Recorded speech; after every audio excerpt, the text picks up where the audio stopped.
மதுரையோட சித்திரை திருவிழா அதோட உச்சகட்ட நிலையை அடைஞ்சிருச்சுன்னே சொல்லணும். இன்னைக்கு இரவு பார்த்தோம் அப்படின்னா தல்லாகுளத்தில் கள்ளழகர் எதிர் சிறையோட ஆரம்பித்து நாளைக்கு ஆற்றில் இறங்குற வைபவம், அதற்கப்புறமா மண்டப மகரிஷிக்கு சாப விமோச்சனம் கொடுக்கறது, தசாவதாரம் பூப்பல்லாக்குன்ற நிறைய விஷயங்கள் அடுத்தடுத்து நடக்க இருக்கு. இந்த ஒரு சமயத்தில் நம்ம இன்னைக்கு எதை பற்றி பார்க்க போகிறோம் அப்படின்னா, கள்ளழகர் வைகை ஆற்றில் இறங்குற அனுபவத்தை பற்றியும் எதிர் சிறுவை பற்றியான சில சுவாரஸ்யமான விஷயங்களை இந்த ஒரு காணொலியில் பார்க்க போகிறோம். இந்த ஒரு காணொலியை கடைசி வரைக்கும் பாருங்கள்.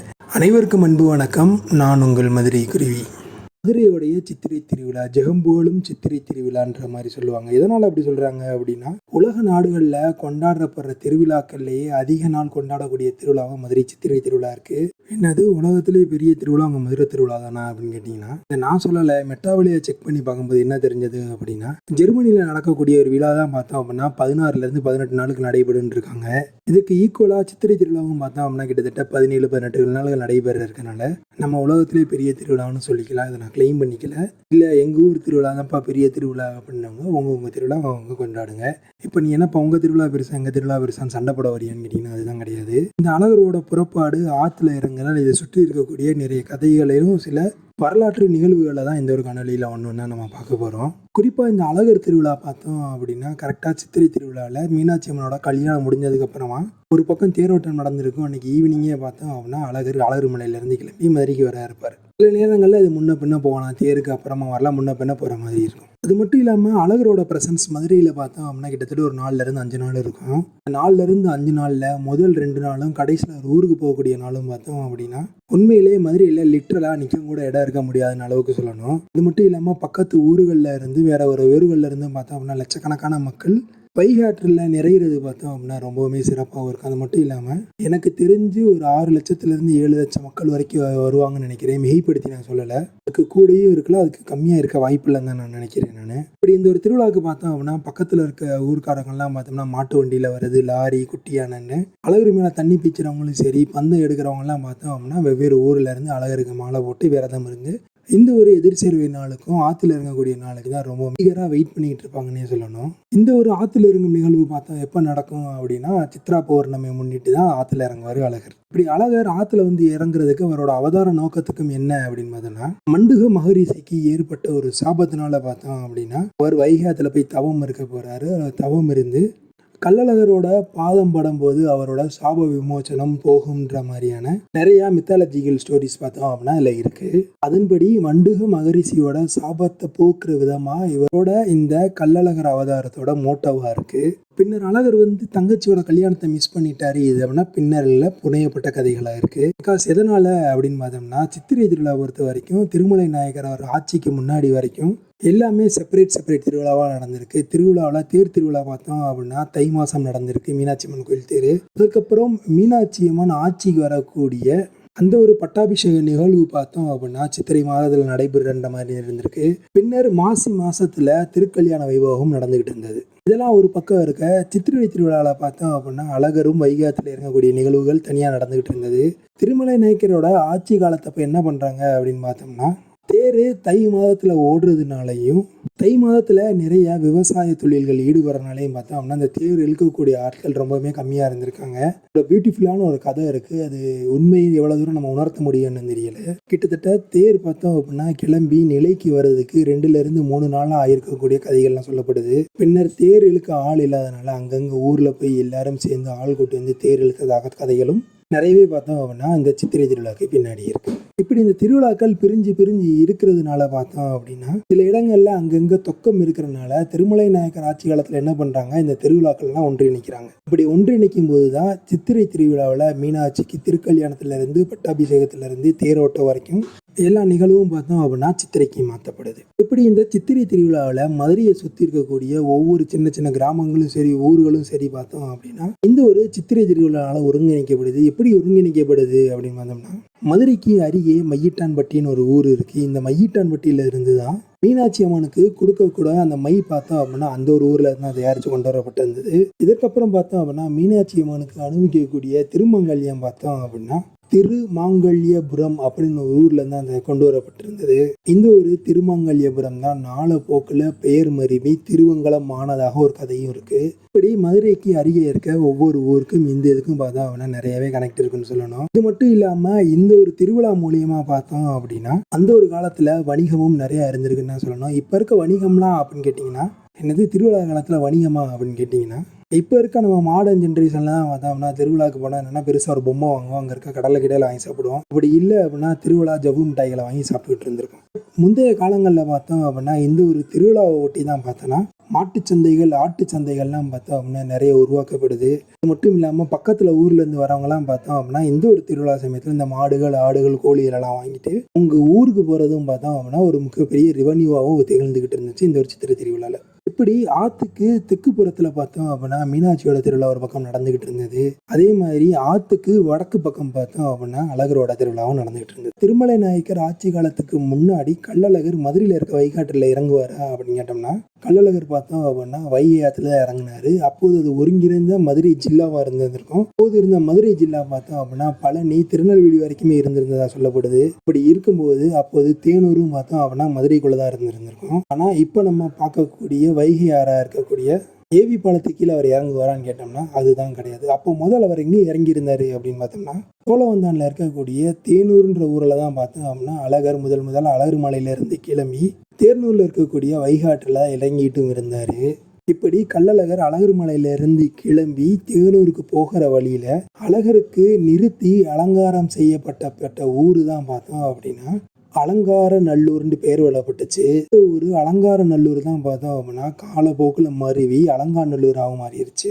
இப்படி தேனூர்ல வைகாட்டில் இறங்கிட்டு இருந்த அழகரை பார்த்தோம் அப்படின்னா திருமலை நாயக்கர் என்ன பண்றாங்க மதுரையில இருக்கக்கூடிய இப்ப நம்ம பார்க்கக்கூடிய ஏவிப்பாளையத்துக்கு கீழே இருக்கக்கூடிய அந்த ஒரு வைகாட்டில் இறங்கக்கூடிய வைபகமா மாத்துறாரு. இப்படி மாத்துவதற்காக திருமலை நாயக்கர் என்ன பண்ணாரு அப்படின்னு பார்த்தோம்னா தேனூர்ல இருக்க மக்கள்கிட்ட போய் இவர் முறையிடுறாரு. இந்த மாதிரி அழகரை மதுரையில கொண்டு வந்து இறக்குனா ரொம்ப நல்லா இருக்கும்னு. அதற்கு அந்த மக்களும் கொஞ்ச நாளுக்கு அப்புறம் ஒத்துக்க ஆரம்பிக்கிறாங்க. அப்புறம் அந்த மக்கள் ஒத்துக்கிட்டதுனால அவங்களுக்கு ரிவார்ட்ஸ் ஏதாச்சும் ப்ரொவைட் பண்ணணும்னு. எல்லாத்துக்கும் தெரியும் அழகர் மலையில இருந்து மதுரைக்கு வரும்போது நிறைய திருக்கண்கள் இருக்கும். இப்படி ஒவ்வொரு திருக்கண்லையும் பார்த்தோம் அப்படின்னா அழகர் கோயிலுக்கு ஒரு அமௌண்ட் பார்த்தோம் அப்படின்னா டெபாசிட்டா கொடுக்கப்படும். ஆனா இந்த ஒரு தேனூர் மண்டபப்படிக்கு சிறப்பு என்ன அப்படின்னு பார்த்தோம்னா தேனூர்ல இருந்து அழகரை மதுரைக்கு கொண்டு வந்ததற்காகவும் தேனூர் மக்களுக்கு முதல் மரியாதை கொடுக்கறதுக்காகவும் பார்த்தோம் அப்படின்னா வைகை ஆற்றுல தேனூர் மண்டபப்படி ஒரு மண்டபப்படி அமைக்கப்படுது. அது மட்டும் இல்லாம அந்த மண்டபப்படியில இறக்குவதற்காக தேனூர் மக்களுக்கு ஒரு அமௌண்ட் ஆனது பார்த்தோம் அப்படின்னா திருமலை நாயக்கர் மன்னரால் கொடுக்கப்படுது. ஒரு வழக்கம் பார்த்தோம் அப்படின்னா இப்போ வரைக்கும் ஃபாலோ பண்ணிக்கிட்டு இருக்காங்க. ஒவ்வொரு மண்டபப்படியும் அழகரை தன்னோட மண்டபப்படியில் இறக்குறதுக்கு காசு கொடுப்பாங்க. ஆனால் இந்த ஒரு தேனூர் மண்டபப்படி மட்டும் அலங்கர் இறங்குறதுக்கான செலவுகளை பார்த்தோம் அப்படின்னா அப்போது அரசர் கொடுத்தாரு. இப்போ அதை யார் கொடுக்குறாங்க என்னன்னு தெரியல. இப்படி இந்த ஒரு மாற்றத்தினால மதுரையில் என்னென்ன நிகழ்வுகள் மாறுச்சு அப்படின்னு பார்த்தோம்னா கிட்டத்தட்ட அழகர் கோயில்ல இருந்து மதுரைக்கு புதுசாக ரோடுகள் அமைக்கப்பட்டிருந்தது. இந்த ஒரு திருவிழா மூலமா பார்த்தோம்னா நிறைய மக்கள் கூடுறதுனாலையும் இதன் மூலியமா நாட்டுக்கு நிறைய வருவாய்களும் கிடைத்திருந்தது. அங்கே இருக்கக்கூடிய ஆடு சந்தைகள் மாடு சந்தைகள்னால பார்த்தோம் அப்படின்னா நிறைய வருமானங்கள் வர்றதுனாலையும் இந்த ஒரு சித்திரை திருவிழா மதுரைக்கு மாற்றப்பட்டதுக்கு அப்புறம் ரொம்பவுமே எஃபெக்டிவா இருந்துச்சுன்ற மாதிரி சொல்லணும். இப்படி அழகரை பற்றிய நிறைய விஷயங்கள் இருந்தாலும் கூட இன்னும் சில விஷயங்கள்லாம் இருக்கு. இதுல 2 விஷயங்கள் என்ன அப்படின்னு பார்த்தோம்னா அத்மாசி வீதியில இருக்க வீரராகவ பெருமாளுக்கும் 1000 பொன் சப்பாரத்துக்குமே பார்த்தோம் அப்படின்னா நீண்ட நெடிய கதைகள் இருக்கு. ஃபர்ஸ்ட் நம்ம அந்த வீரராகவ பெருமாள் கோயிலுக்கும் அழகருக்கு உள்ள கனெக்டை பத்தி பார்த்துடலாம். அத்மாசி வீதியில இருக்க வீரராகவ பெருமாள் கோயில். இந்த ஒரு கோயிலை பார்க்கணும் அப்படின்னா அந்த ஒரு தெருக்குள்ளே போனால் மட்டும்தான் அங்களுக்குள்ள ஒரு கோயில் இருக்குன்னானே பார்க்க முடியும். இப்படி அந்த ஏரியா மக்களுக்கு மட்டுமே தெரியக்கூடிய அளவுக்கு தான் இருக்கக்கூடிய இந்த வீரராகவ பெருமாள் கோயில். இந்த ஒரு வீரராகவ பெருமாள் கோயிலுக்கும் கள்ளழகர்களுக்கும் எப்படி ஒற்றுமை ஏற்படுத்துச்சு அப்படின்னு பார்த்தோம்னா நம்ம முன்னாடியே சொல்லியிருந்தோம் திருமலை நாயக்கர் ஆட்சி காலத்துக்கு முன்னாடி அழகர் தேனூரில் போய் தான் இறங்குவாருன்ட்டு. இப்படி அழகர் தேனூரில் மண்டபம் எழுதி இறங்கும் போது அப்போது மண்டபங்கள்ல எதில் அமைக்கப்படும் அப்படின்னு பார்த்தோம்னா நெற்கதியில் இருக்கக்கூடிய காலனவங்க அதோட ஸ்டெம்முன்னு சொல்லுவாங்க. அதனால தான் பார்த்தோம் அப்படின்னா மண்டபங்கள் அமைக்கப்பட்டிருக்கும். அப்படி மண்டபங்கள் அமைக்கப்படும் போது என்ன ஆகுது அப்படின்னு பார்த்தோம்னா அப்போது அங்கே சாமி ஆடக்கூடிய ஒருவரால் பார்த்தோன்னா அந்த ஒரு நெற்கதிர் மேலே தீப்பிடிக்க ஆரம்பிச்சு அந்த ஒரு மண்டபம் எரிய ஆரம்பிக்குது. இப்படி எரிய ஆரம்பிக்கும் போது எல்லாமே உயிர் பிழைத்து வெளியே ஓடி வர இந்த ஒரு வீரராகவ பெருமாள் கோயிலை சேர்ந்த ஒரு ஐயர் பார்த்தோம் அப்படின்னா எரியிற தீயில தன்னோட உயிரை துச்சமா நினைச்சு அந்த ஐயர் நேரம் உள்ள போய் திருமாலோட திருமேனியை தூக்கிட்டு வந்து நெருப்புக்கு வெளியே வந்து மண்ணில் போட்டுட்டு இவர் மயங்கி விழுகிறாரு. அதுக்கப்புறமா பிறந்த அரசர் என்ன பண்றாரு அப்படின்னு பார்த்தோம்னா அந்த ஒரு ஆச்சாரியரை கூப்பிட்டு இந்த மாதிரி நீங்க பெரிய விஷயம் செஞ்சிருக்கீங்க, உங்களுக்கு நாங்கள் முதல் மரியாதை தரோன்ற மாதிரி சொல்லியிருந்தாங்க. அப்போது அந்த அர்ச்சகர் என்ன சொன்னார் அப்படின்னு பார்த்தோம்னா, எனக்கு முதல் மரியாதை வேணாம், உங்களோட பெருமாளுக்கு முதல் மரியாதை கொடுங்கன்னு கேட்டிருக்காங்க. அதற்கு அப்புறமா அப்படியே நடக்கட்டும்ன்ற மாதிரி வீரராகவ பெருமாள் கோயிலுக்கு பார்த்தோம் அப்படின்னா முதல் மரியாதை கொடுக்கப்படும் சொல்றாங்க. அதுக்கப்புறம் தான் பார்த்தோம் அப்படின்னா அழகர் எப்படி அழகர் மலையிலிருந்து கிளம்பி ஆத்துக்கு வராரோ அதே மாதிரி இந்த வீரராகவ பெருமாளும் பார்த்தோம் அப்படின்னா தெற்கு மாசி வீதியிலிருந்து வெள்ளி குதிரை வாகனத்துல இங்கிருந்து கிளம்பி போறாரு. கிளம்பி போய் அழகரை அங்க எதிர்சிறை பண்ற ஆத்துக்குள்ள. இதற்கப்புறமா அழகரையும் வீரராகவ பெருமாளையும் ஒரே இடத்துல நிக்க வச்சு ஆராதனைகள் செய்யப்படுது. இதுதான் பார்த்தோம் அப்படின்னா வீரராகவ பெருமாளுக்கு முதல்ல செய்யக்கூடிய மரியாதை. இது கதைகளை எப்படி சொல்லுவாங்க அப்படின்னா, அழகர் மீனாட்சி கல்யாணத்துக்கு வராதனாலையும் வீரராகவ பெருமாள் நேரம் அழகர்கிட்ட போய் மீனாட்சியோட திருக்கல்யாணம் எவ்வாறு நடைபெற்றுச்சு, இவ்வளவு கோலாகலமா மதுரை இருந்துச்சுன்ற மாதிரி தகவலை போய் சொல்றாங்கன்ற மாதிரி சொல்லுவாங்க. கதை அதோடது கிடையாது, இதனாலதான் அப்படி கொண்டு வரப்பட்டது. இதுக்கப்புறம் நம்ம பார்க்கக்கூடியது என்ன அப்படின்னு பார்த்தோம்னா 1000 பொன் சப்பரம். இந்த 1000 பொன் சப்பரம் எங்க இருக்கும் அப்படின்னு பார்த்தோம்னா தல்லாகுளத்தில் இருக்கக்கூடிய சப்பரத்தடியான் கோயிலுக்கு பக்கத்தில் இருக்கக்கூடியதான் இந்த ஒரு 1000 பொன் சப்பரம். அது இனியா சப்பரத்தடியான் கோயில் அப்படின்னு கேட்டிங்கன்னா வேற எதுவும் கிடையாது, தல்லாகுளத்தில் இருக்கக்கூடிய கருப்பசாமி கோயில் தான். குளத்தில் இருக்க கருப்பசாமிக்கு சப்பரத்தடியான் இன்னொரு பெயரும் இருக்கு. இப்படி அழகர் மலையிலிருந்து கிளம்பும் போது அப்படி கருப்பு கிட்ட உத்தரவு வாங்குறோ அதே மாதிரி மதுரையிலிருந்து கிளம்பும் போதும் இந்த ஒரு தல்லாகுளம் கருப்பசாமி கோயில உத்தரவு வாங்கிட்டா மதுரையில இருந்து புறப்படுவாருன்னு சொல்லுவாங்க. அது மாதிரிதான் அழகர் குதிரையில வரும்போது கருப்பசாமியிடம் உத்தரவு வாங்கிட்டு தான் அதுக்கப்புறமா நேரம் இறங்கி ஆத்துல இறங்க போவாரு. அடுத்ததான் நம்ம பார்க்க போறது 1000 பொன் சப்பரம். இந்த 1000 பொன் சப்பரம் எங்க இருக்கும் அப்படின்னா கருப்பசாமி கோயிலுக்கு பக்கத்திலே அப்படியே நிறுத்தி வைக்கப்பட்டிருக்கும். இந்த 1000 பொன் சப்பரத்துக்கு எதனால 1000 பொன் சப்பரம் பெயர் வந்தது அப்படின்னு பார்த்தோம்னா, இதுக்கும் திருப்பி நம்ம திருமலை நாயக்கர் ஆட்சி காலத்துக்கு போகணும். இந்த திருமலை நாயக்கர் ஆட்சி காலத்துல என்ன பிளான் பண்றாரு அப்படின்னா, அழகருக்கு மதுரையில ஒரு தேர் செய்யணும் அப்படின்ற மாதிரி ஒரு பிளானிங் பண்றாரு. இப்படி பிளான் பண்ணும்போது அங்க இருக்க அர்ச்சகர்கள் எல்லாம் கேட்கும்போது என்ன சொல்றாங்க அப்படின்னா, அந்த கோயிலோட ஆகம விதிப்படி ஒரே கடவுளுக்கு 2 இடத்துல தேர் வைக்க கூடாதுன்ற மாதிரியான தகவலும் பார்த்தோம் அப்படின்னா திருமலை நாயக்கர் அவருக்கு சொல்லப்படுது. அது வரைக்கும் திருமலை நாயக்கர் அவருக்கு ஆசை என்ன அப்படின்னு பார்த்தோம்னா, அழகருக்கு மதுரையிலும் ஒரு பெரிய தேர் வச்சு அது ஒரு தேர் திருவிழா நடத்தணும்னு அவருக்கு ஆசை இருந்தது. ஆனால் இப்படி ஒரு காரணம் இருக்கிறதுனால அவர் என்ன பண்றாரு அப்படின்னு பார்த்தோம்னா, தேர் தான் செய்யக்கூடாது, சப்பரம் செஞ்சுக்கலாமா அப்படின்ற மாதிரி கேட்கிறாரு. அப்படி சொல்லும் போது அங்க இருக்கவங்க எல்லாம் என்ன சொல்றாங்க அப்படின்னு பார்த்தோம்னா, தேர் தான் செய்யக்கூடாது, சப்பரங்கள்லாம் செஞ்சுக்கலாம் அப்படின்ற மாதிரியான தகவல்கள் கொடுக்குறாங்க. இதை பேஸ் பண்ணி பார்த்தோம் அப்படின்னா அழகருக்கு மதுரையில பார்த்தோம் அப்படின்னா இந்த 1000 பொன் சப்பரம் தயாராகிறதுக்கான நிலைகள் நிறைய வரப்படுது. இந்த சமயத்துல தான் அந்த சப்பரம் தயார் பண்றதுக்கு பார்த்தோம் அப்படின்னா கிட்டத்தட்ட அந்த காலத்திலேயே 1000 பொற்காசுகள் கொடுக்கப்பட்டதுனாலதான் அந்த ஒரு சப்பரத்துக்கு 1000 பொன் சப்பரம்னு பேரும் கொடுக்கப்பட்டுச்சு. இந்த ஒரு 1000 பொன் சக்கரம் பார்த்தோம் அப்படின்னா அழகரை ஜோடிச்சு இந்த ஒரு 1000 பொன் சக்கரத்துல வச்சுதான் வைகை ஆத்து வரைக்கும் தள்ளி போனதா சொல்லப்படுது.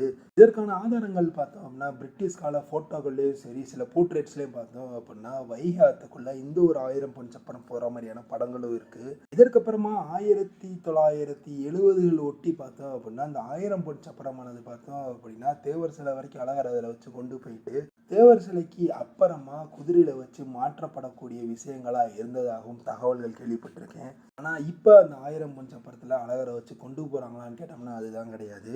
இப்ப பார்த்தோம் அப்படின்னா அந்த 1000 பொன் சப்பரம் ஒரு இடத்துல ஸ்டேபிளா தான் இருக்கும். அதுல கொண்டு போய் அழகரை கொஞ்ச நேரம் நிறுத்தி வச்சுட்டு அதற்கப்புறமா எடுத்து கொண்டு போய் ஆத்துல இறக்கக்கூடிய வழக்கங்கள் தான் நிறையவே இருந்திருக்கு. தான் அழகர் ஆற்றில் இறங்க திருவிழாவை சுற்றி இருக்கிற கதைகளும் சுவாரஸ்யமான தகவல்களும் ஒரு கருத்துக்களில் உங்களுக்கு ஏதாவது மாற்று கருத்து இருந்தது அப்படின்னா கீழே இருக்க கமெண்ட் பாக்ஸில் கமெண்ட் பண்ணுங்க. இல்லை இதை நம்ம திருத்தணும் அப்படின்னு நினச்சா கூட கீழே இருக்க கமெண்ட் பாக்ஸில் கமெண்ட் பண்ணுங்க. இதோட இந்த ஒரு காணொலியை முடிச்சுக்கலாம். இந்த ஒரு காணொலி பிடிச்சிருந்துச்சுன்னா லைக் பண்ணுங்க. இந்த தகவல் உங்கள் நண்பருக்கும் தெரியணும்னு நினச்சா ஷேர் பண்ணுங்க. மேலும் இது போன்ற சுவாரஸ்யமான தகவலை தெரிஞ்சுக்க மதுரைக்குரிய சேனலை சப்ஸ்கிரைப் பண்ணிக்கோங்க. மறக்காம பக்கத்தில் இருக்க பெல் ஐக்கானை கிளிக் பண்ணிக்கோங்க. அப்போதான் நாங்கள் போடுற வீடியோ உடனுக்குடன் உங்களை சேரும். மேலும் இது போன்ற நிறைய சுவாரஸ்யமான தகவலுடன் உங்களை சந்திக்கிறேன். அதுவரை உங்களிடமிருந்து விடைபெறுவது நான் உங்கள் மதுரை குருவி.